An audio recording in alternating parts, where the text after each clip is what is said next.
ಪ್ರತಿ ವರ್ಷದಂತೆ ಈ ವರ್ಷವೂ ಕೂಡ ಏನು ಬೇರೆ ಬೇರೆ ಹಂತದ ತಾಲೀಮುಗಳು 2024 ನಾಡಹಬ್ಬ ದಸರಾದಲ್ಲಿ ಪಾಲ್ಗೊಂಡಂಥ ಆನೆಗಳಿಗೆ ಮತ್ತು ಕುದುರೆಗಳಿಗೆ ಇದನ್ನು ಕೆನಾನ್ ಫೈರಿಂಗ್ ಮಾಡಿಬಿಟ್ಟು ಅದಕ್ಕೆ ಹೆದರದಿರಲಿ ಅಂತ ಹೇಳ್ಬಿಟ್ಟು ಏನು ನಾವು ತಾಲೀಮನ್ನು ಮಾಡ್ತೀವಿ. ಇದು 4ನೇ ಹಂತದ ತಾಲೀಮು.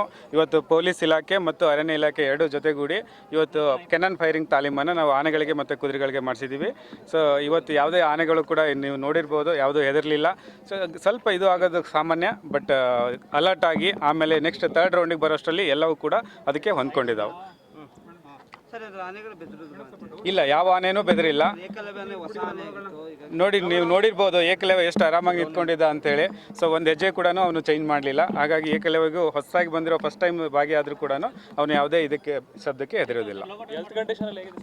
ಎಲ್ಲ ಆನೆಗಳ ಹೆಲ್ತ್ ಕಂಡೀಷನ್ ತುಂಬ ಚೆನ್ನಾಗಿದೆ. ಯಾವುದೇ ಆನೆಗಳಿಗೆ ತೊಂದರೆ ಇಲ್ಲ.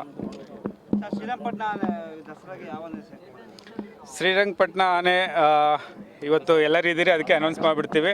ಮಹೇಂದ್ರ ಆನೆ, ಹಿರಣ್ಯ ಮತ್ತು ಲಕ್ಷ್ಮಿ, ಈ 3 ಆನೆಗಳಿಗೆ ನಾವು ಪ್ರಸ್ತಾವನೆಯನ್ನು ಸಲ್ಲಿಸಿದ್ದೀವಿ. ಬರೀ ಲಕ್ಷ್ಮಿ, ದೊಡ್ಡರವೆ ಲಕ್ಷ್ಮಿ ಅಲ್ಲ, ಬರೀ ಲಕ್ಷ್ಮಿ.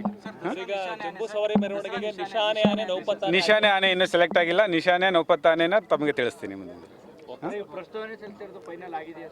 ಪ್ರಸ್ತಾವನೆ ಸಲ್ಲಿಸಿದ್ದೀವಿ. ನಾವೆಲ್ಲ ಗ್ರೇಡ್ ಕಾರ್ಡನ್ನು ಕೊಟ್ಬಿಟ್ಟು ಅದಕ್ಕೆ ಪ್ರಸ್ತಾವನೆಯನ್ನು ಸಲ್ಲಿಸಿದ್ದೀವಿ. ಅದು ಅಪ್ರೂವಲ್ ಬರುತ್ತೆ. ಚೀಫ್ ಒಳ್ಳೆ ಪಾಡನಿಂದ ಅಪ್ರೂವಲ್ ಆಗಬೇಕು. ಸೊ ಹೆಡ್ ಆಫೀಸಿಂದ ಅಪ್ರೂವಲ್ ಆಗಿ ಬರುತ್ತೆ. ಅದು ಎರಡನ್ನ ಮುಂದಿನ ದಿನಗಳು ತಿಳಿಸ್ತೀನಿ ತಮಗೆ. ಓಕೆ.